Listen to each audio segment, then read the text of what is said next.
Mau pergi kemana kau, Dewi? Haha, kau tak bisa pergi kemana-mana lagi. Aku akan mencarimu, Dewi. Naik kapal, nyebur laut, atau jadi ikan duyung sekalipun. Akan terus kucari. Kali ini, sepertinya takdir sedang memihak padaku. Langkahmu sudah terbaca, dan kau tak akan bisa kabur lagi. Sekarang, saatnya kau menerima akibatnya. Cihui!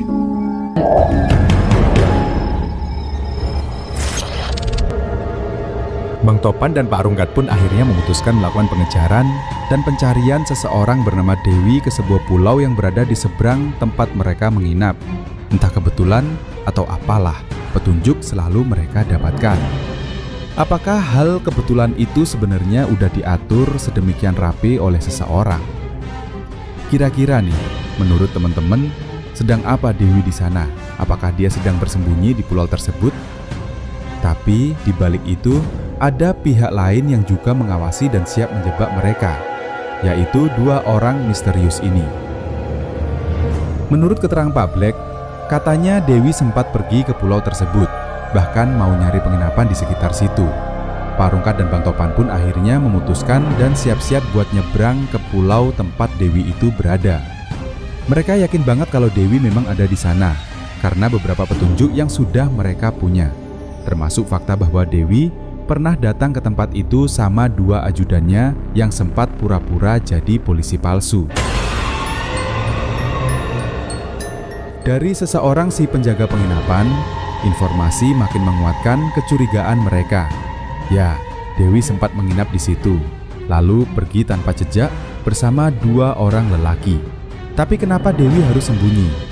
Kenapa semua nomor diblokir? Atau malah sedang nyusun sesuatu di pulau tersebut? Bang Topan pun makin yakin kalau casan yang ketinggalan di penginapan adalah milik Dewi. Sebuah barang sepele, tapi bisa jadi petunjuk penting. Apakah casan itu bisa dilacak? Apakah memang sengaja ditinggalkan sebagai jejak? Atau ini malah sebuah jebakan untuk mereka? Di sisi lain, 4 sahabat, Dot, Robi, Kona, dan Peot lagi mikirin kondisi finansial mereka. Mereka udah ngorbanin motor masing-masing dan dapat sekitar 10 juta rupiah buat dijadikan modal selama perjalanan di Lombok. Tapi mereka kelihatan was-was. Cukup nggak ya duit segini? Kalau kehabisan di tengah jalan gimana? Tapi yang lebih mengerikan adalah mereka nggak sadar kalau sedang diawasi. Ya, ada seseorang yang diam-diam membuntuti mereka dari kejauhan. Gerak-gerik mereka diperhatikan, langkah mereka dipantau. Tapi siapakah orang ini? Ini utusan dari sang bos? Siapa sebenarnya? Menurut kalian, siapa bos misterius yang terus memantau mereka lewat telepon dan agen-agen yang berada lapangan?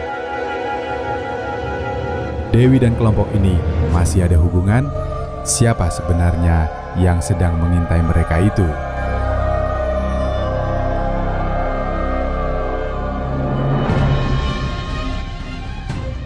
Dalam hidup memang insting dan kerjasama adalah senjata utama, tapi jangan pernah lengah, karena orang jahat bisa datang dari arah yang gak terduga.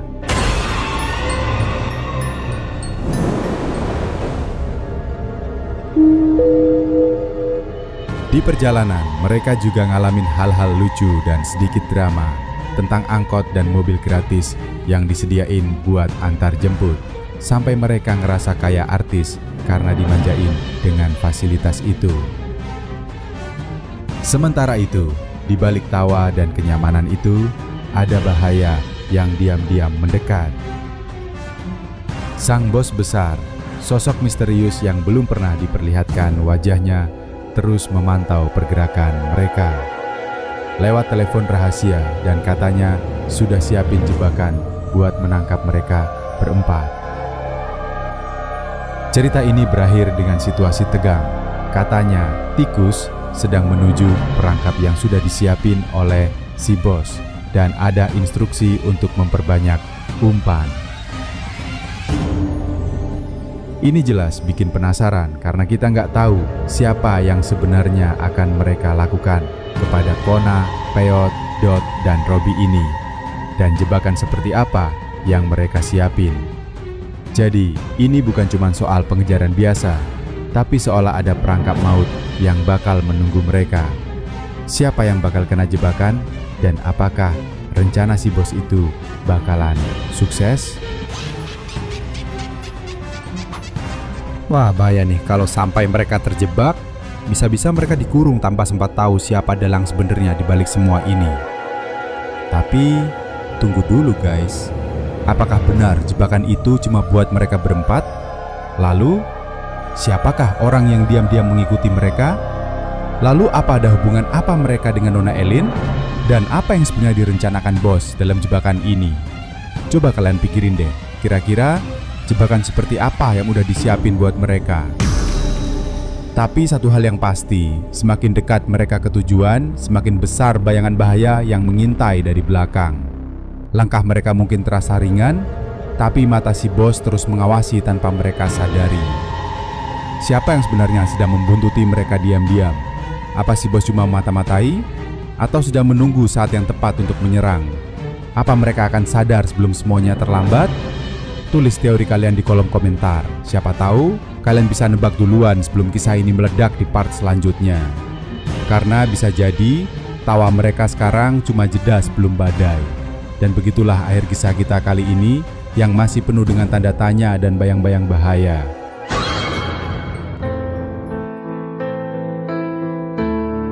Teman-teman, dari cerita ini kita bisa belajar satu hal penting, bahwa kadang dalam hidup langkah kita terasa aman dan penuh canda tawa, tapi siapa sangka justru di balik kenyamanan itu bisa tersembunyi jebakan yang diam-diam mendekat. So, jadi ingat ya teman-teman, jangan pernah lengah dalam perjalanan hidup. Karena yang tampak terang belum tentu aman, dan yang tersembunyi di balik bayangan bisa jadi ancaman yang paling berbahaya. Terima kasih buat semua yang udah nonton sampai akhir. Jangan lupa like dan komentarnya, karena yang datang selanjutnya bisa jadi lebih gila dari yang kalian bayangin. Semoga kisah ini bukan cuma menghibur, tapi juga ngingetin kita untuk selalu waspada, menjaga persahabatan, dan gak mudah percaya sama situasi yang terlihat baik-baik saja. Karena kadang, jebakan paling mematikan itu bukan yang kelihatan menyeramkan, tapi yang datang diam-diam waktu kita lagi senyum. Semoga kalian semua selalu diberi perlindungan dalam setiap langkah, diberi sahabat-sahabat yang tulus, dan dijauhkan dari mereka yang pura-pura peduli tapi punya niat tersembunyi. Semoga rezeki kalian lancar, urusan dimudahkan, dan hidup kalian selalu dikelilingi oleh cahaya kebaikan. Sampai ketemu di episode selanjutnya, dan ingat, yang kelihatan bukan selalu yang sebenarnya. Stay safe, stay curious, dan tetap waspada. Wassalamualaikum warahmatullahi wabarakatuh, dan sampai jumpa.